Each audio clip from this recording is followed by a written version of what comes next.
Well, good morning, everyone. This is my second attempt at doing this. I was going to walk and talk, but it's such a gorgeous morning here at the Botanical Gardens in Springfield that everyone else seems to have had the same idea that I did to come here. So I was having to stop every time someone walked by, and that's going to make for some pretty choppy poetry reading. So I found this little secluded spot. There's a little peace garden over there and a nice little grove of trees, and it's kind of off the beaten path, so I shouldn't be interrupted too much. Got a nice little grassy area for Benny to relax in. Benny, hi baby. So anyway, the poem I'm going to recite for you is by American poet Robert Frost. Most of you are, I'm sure, familiar with his work.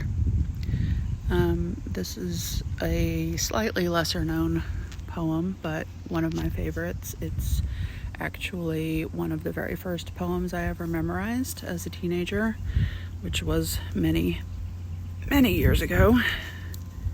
Benny keeps getting himself tangled in his leash. Anyway, this poem is called Mending Wall, and I guess I'll just get right into it.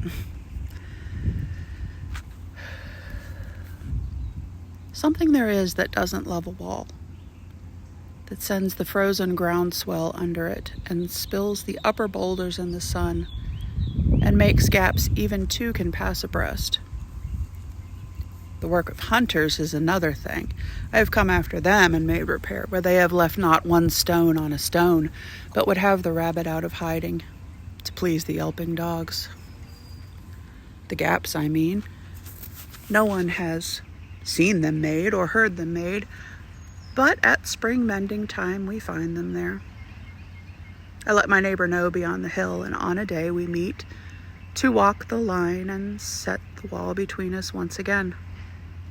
We keep the wall between us as we go, to each the boulders that have fallen to each, and some are loaves, and some so nearly balls we have to use a spell to make them balance. Stay where you are until our backs are turned. Oh, just another kind of outdoor game. One on a side, it comes to little more. There where it is, we do not need the wall. He is all pine and I am apple orchard. My apple trees will never come across and eat the cones from under his pines, I tell him. He only says, good fences make good neighbors. Spring is the mischief in me, and I wonder if I could put a notion into his head. Why do they make good neighbors? Isn't that where there are cows? But here there are no cows. Before I built a wall, I would ask to know what I was walling in or walling out, and to whom I was like to give offense.